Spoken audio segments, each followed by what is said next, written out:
How about the Commanders taking yesterday's announcement where they hired the super duper smart guy who's like was the gatekeeper of the rules, and everyone was like, "Oh my God!" Tony Khan, the Jaguars owner, was on with Russell today and was like, "That guy's amazing. Like Josh Harris is killing it."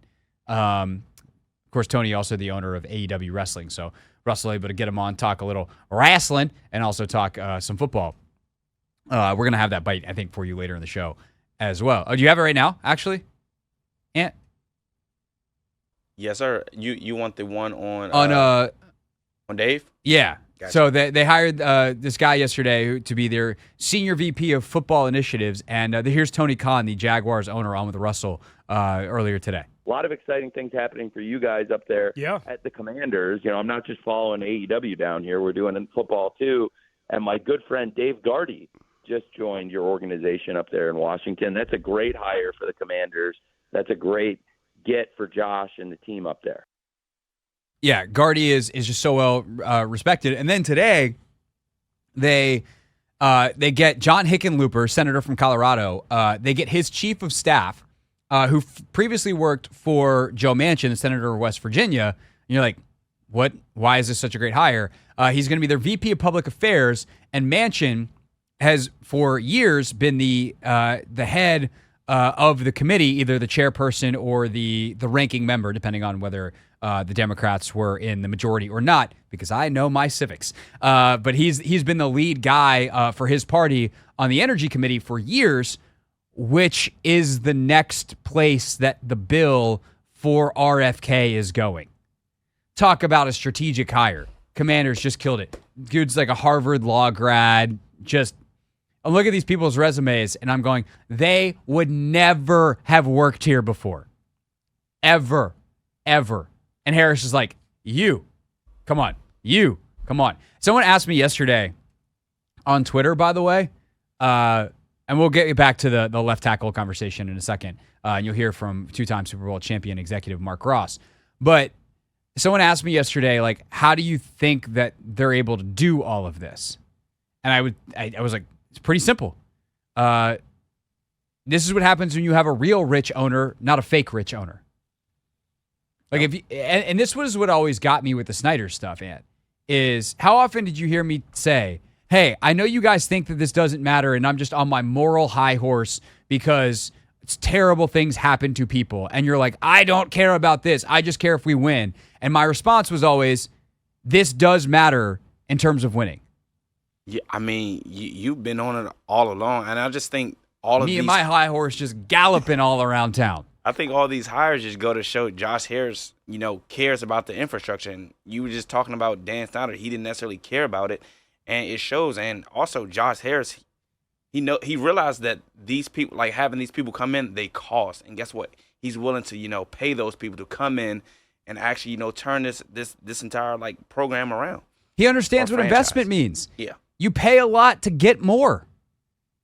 You got to have it to spend it. And that's part of the problem is Dan didn't have it. But also, this is what happens when you're competent and rich. If you have a lot of money and you know how to spend it, you're going to win and you're going to make even more money. Mm-hmm. And that's what Josh Harris is. He's a smart, rich guy. He's a competent, rich guy. He's a results-oriented, genuinely rich person. He's got the money. And by the way, it's not just him. He's got super rich people all around him. They can afford to make these hires. And they are, but they also know where to look. Because if you're a rich person who's incompetent, you might have a lot of money.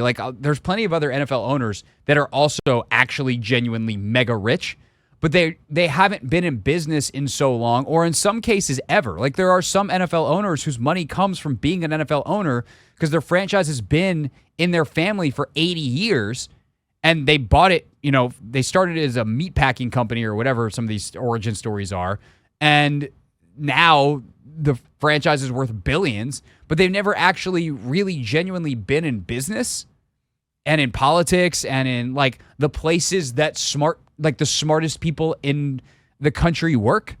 And Josh Harris has. He's actively sought them out and tried to be in smart rooms. My buddy Chris has a great saying that if you're the smartest person in the room or the dumbest person in the room, you're in the wrong room. Right? You always want to, if there's 5 people in the room, your best, you want to be the third person in the room. And that way you've always got people that you can kind of look up to and you also don't want to be the dumbest person in the room because that's a bad spot to be in. That one's a little more self-explanatory. But you want to have people that are smarter than you. And Josh Harris has always tried to find rooms, even as smart as he is, where he's got other smart people around.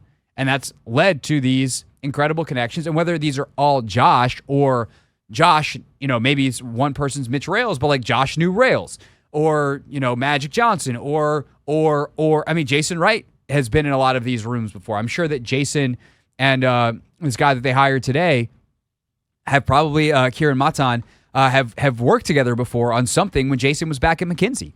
Like, who knows where the connection is coming from, but damn, they are absolutely killing it in the hiring department. And again, you can go, oh, well, this is all great, but it doesn't matter if they don't win. And like, you're correct, but this stuff is all going to help them win. Because it shows that you have, like, if all they're doing is pulling in good people, that's going to extend to the football team. People are going to want to be here. And by the way, I would say athletes are smarter and more interested in other stuff than ever, such as finance. If you're a pro athlete, especially a vet, I think of a guy like Wagner, right? And I have no idea if Bobby Wagner's interested in finance or stuff. Actually, I won't even use Bobby Wagner. I will use Andre Iguodala.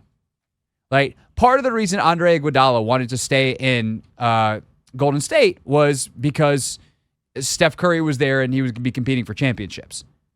But also he was super invested in Silicon Valley because Andre Iguodala had made hundreds of millions of dollars and was ready to buy into companies and like be around tech people that he could set up his post-basketball life to be like a tech investor and a tech person and be in the right place. So he had no interest in leaving Golden State, and towards the end of his career, when he perhaps could have gotten more money to play somewhere else, he saw the value in just being on the end of Golden State's bench on a veteran minimum contract because his money was going to be made somewhere else.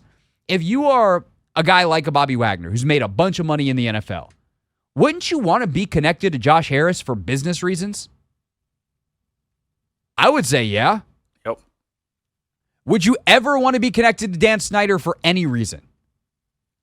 Negative. Not unless you want a potentially dangerous yacht party that could come up in a congressional hearing at a later date. What's up, kiddos? It's your boy Clinton Yates from ESPN. It's the Hoffman Show on the Team 980.